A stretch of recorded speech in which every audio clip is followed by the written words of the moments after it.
Hello, it's me. It's Sasha Clinton Fit, aka Susan.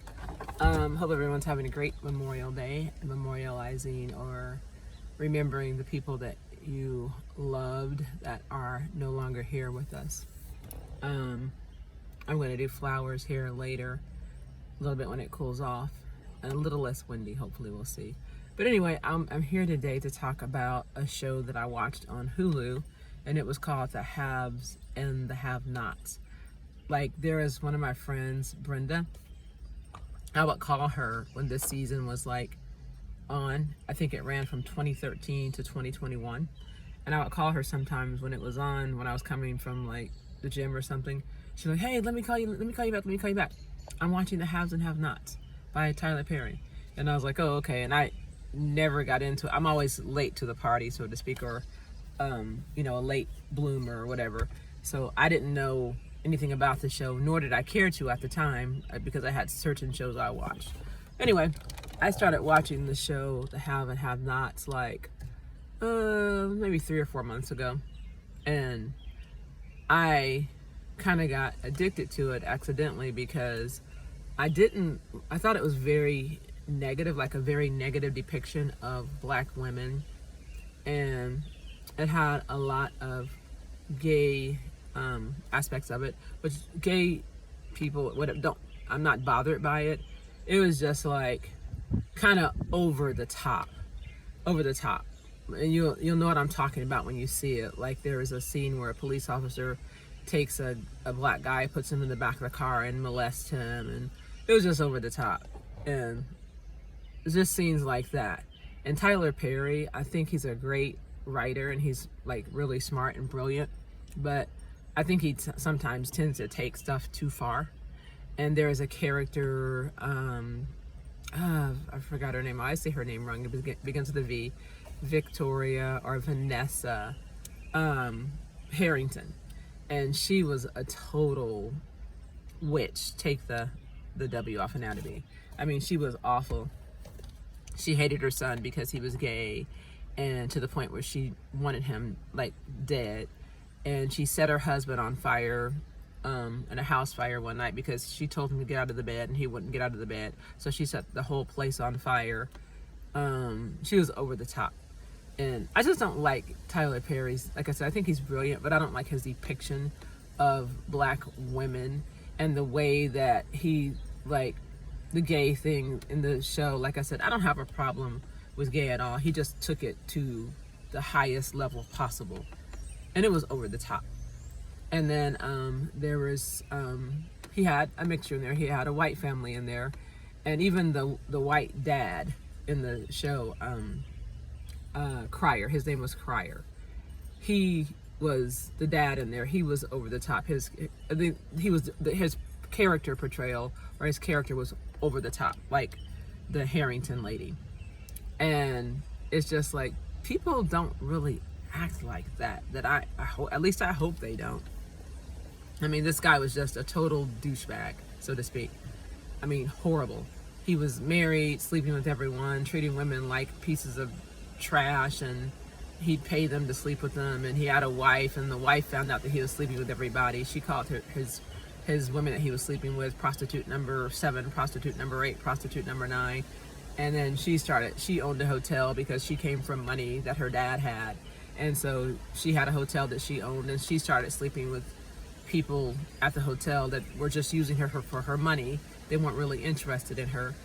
And the way that he talked to his wife, like, oh, nobody wants you, fat pig, stuff like that. It was just over the top. Now the characters, there was one character played by actress Tika Sumpter. She was Candace in the show. She played a character that was over the top. Like, I'm like, there was never a moment when the characters weren't over the top. There was never, in some shows you'll see like, okay, well, they're being really nice right now, but this never had one of those moments of the characters. And then there was Wyatt Crier, that was the son, and he was a drug addict, and he took so many drugs one time they thought he died. He didn't have a pulse, or he had a very low pulse, so then he came back to life. He had like 9 lives. And the characters all were great actors and actresses. They were great actors and actresses. I mean, you could not tell that they were acting. Sometimes you can tell that someone's acting like, oh my God, that's horrible. But yeah, you couldn't tell. They were, I mean, they've had previous acting stage experience before, and it showed. And they were not like really well-known actors and actresses, but they could act their tails off. They really could.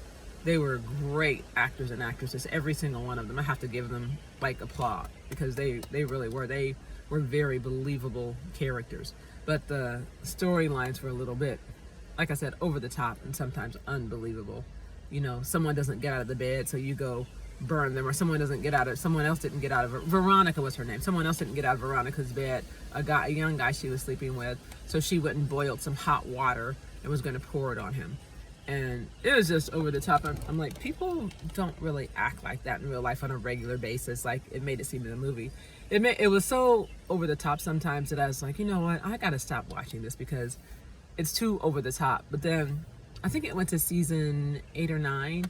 It went from 2013 to 2021. And I was addicted to watch every single season to see what happened in the end. And I found out later that the white guy that was playing the police officer, and Candace that was playing the father Crier's lover in the beginning, I found out that they actually are in a relationship together. They just got married like a few days ago or a few weeks ago. They got married and they have a child together. And he was a police officer that was gay, was married to an attorney or a judge, and then the Veronica told, you know, on him one time in front of his wife in court, because she wanted him to leave her son alone and he refused to. So she told his wife, and his marriage like got into, of course, marriage trouble after the wife found out that her husband was gay with this black guy. It was just like I said, again, another over the top scene. So like I said, they were very believable, very great actors. They've acted before. And then the one that played Candace's mom, she was a great actress.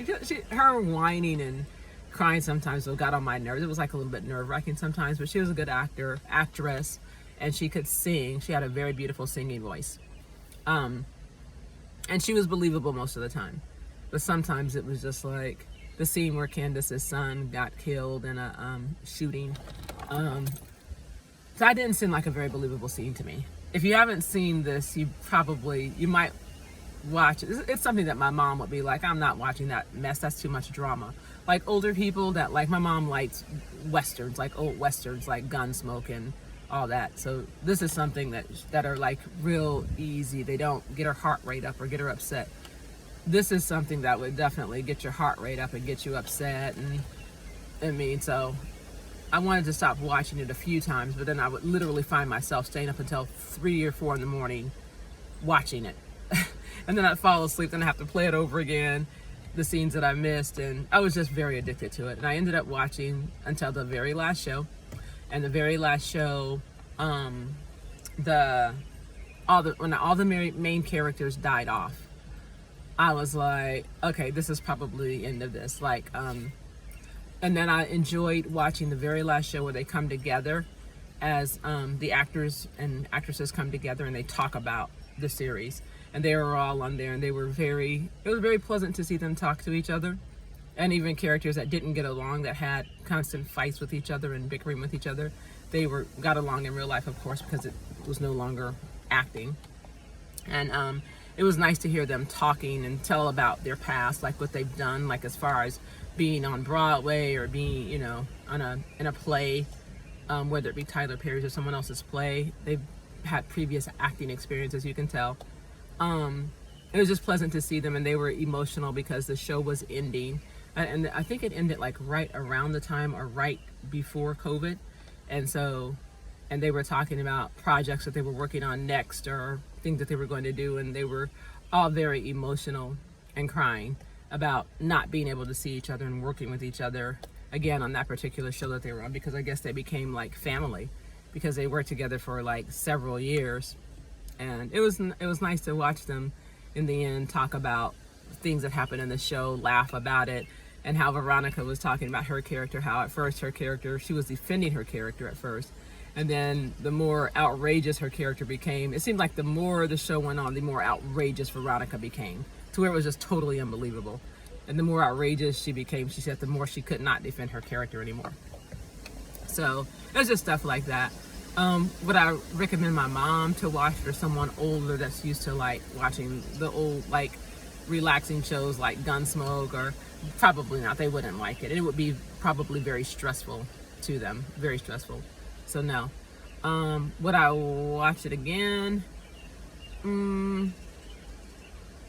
Maybe a few episodes, because it seems like when I go back and watch something again, it seems like I missed some of the stuff that was there from before. I missed some of the scenes. Like I didn't pay as close attention as I should have. But I don't think I'd watch the whole series again. I might watch like maybe the last season again, just to make sure I, took everything in that was meant for me to see, or that made the other shows seem more viable, or significant, or whatever. But the characters, the turn off about the show was the characters were too, and some of the things in there that occurred were too over the top. Like in one of the scenes, Veronica was mad because she didn't want her husband anymore, but he was dating a woman that her and Candace sent there to be a prostitute for him, and to take his money. And then she got mad because it was in a house that she had taken. They moved into a house that she had previously taken her husband to, and told him that she wanted it. And then he didn't get her the house because he said it was too much money or something like that. And so then he went and got the house with his girlfriend that he didn't know was really a prostitute at the time. And Veronica was mad about that. So when she got in her car one time, the girl got in her car to drive away, she blew up and died. And Veronica still didn't go to jail because she was this like really good attorney, and she could get herself out of jail and all her friends out of jail no matter what they did. So she never went to jail for the crime. And the FBI came to her house, but she told them, to ask questions, but she let them know, if you're not here to arrest me, then you need to leave my place. I want you out of my house now, but I would like to sleep with you because you're pretty cute, stuff like that. Just unbelievable. But it was an okay series. I probably, like I said, I wouldn't watch the whole series over again. But I'd probably watch like the last season, or maybe the last season when it was towards the end. And like I said, when all the main characters died off, like Benny, the Candace's brother, he got killed, and she was very protective of him to make sure that he stayed out of trouble, didn't get killed. He got killed, first of all, by mobster's girlfriend that he was dating. The boyfriend got mad and killed him. And then when he died, he was the main character. I was like, this is probably gonna end this show. And then Veronica walks out to her car, and because Jim Cryer had put a hit on her because she was so evil, she walks out to her car and she gets shot walking out to her car by several people, mobsters standing there. And then Candace's mom walks in the house of Jim Cryer and sees him after he suffocated or drowned her daughter in a pool or a bathtub of water, and she's dead. And he brags to her about it, and then he walks outside and tries to attack her, I guess, and then she runs over him with the car. He dies. And then his wife, who's in jail for killing some attorney lady, she gets choked in jail and beat up and dies. I mean, like 5 of the main characters died. And it was all, like I said, over the top, kind of unrealistic, unbelievable, but it kept me entertained for like the 4 or 5 months I was watching it, as I said. So I don't know, if you don't like a lot of drama, probably not the show for you. If you love drama, probably the show for you. But then it's a little unrealistic and unbelievable, especially some of the characters and their actions, over the top. But that's Tyler Perry for you. I mean, like I said, I think he's a brilliant writer, and he's like really, he has a lot of great ideas, but it's like over the top. I don't like his depiction of black women. I never have. It's very stereotypical to me. His depiction of gay people is like, I think it's over the top too. It's over the top. And that's all I have to say about that show. The show I'm watching now is going to be probably, I'm watching Atlanta Housewives, the very first episodes when it was Nene, and then Candace comes in the second season, and there's Kim, and there's Lisa Wu, and I forgot the other lady's name, but that's what I'm watching now, so I'm sure I'll have something to say about that too. But the haves and have-nots, it's up to you whether you want to watch it or not. If you want to watch like the first season, the middle season, the last season, check it out. But it definitely kept me wanting to come back, even though I wanted to stop because of all the over dramatization of stuff. I wanted to stop. I still kept watching it. I mean, like I said, I'd stay up late at night to watch it and be tired as heck the next day. But I watched it until the very end. Another good one that I really like, that's not, that the acting, it's even, the actors and actresses are good, is All American. And I think that next season is out now. So that's going to be the next thing I watch, this next season that's out. So, and while I'm watching Housewives too, Atlanta Housewives also. The first season going into the second season. So those are my never to be humble thoughts. I hope you guys have a great remainder of your day. Have a great, safe week, and see you next time. Signing out, Sasha Clinton Fit.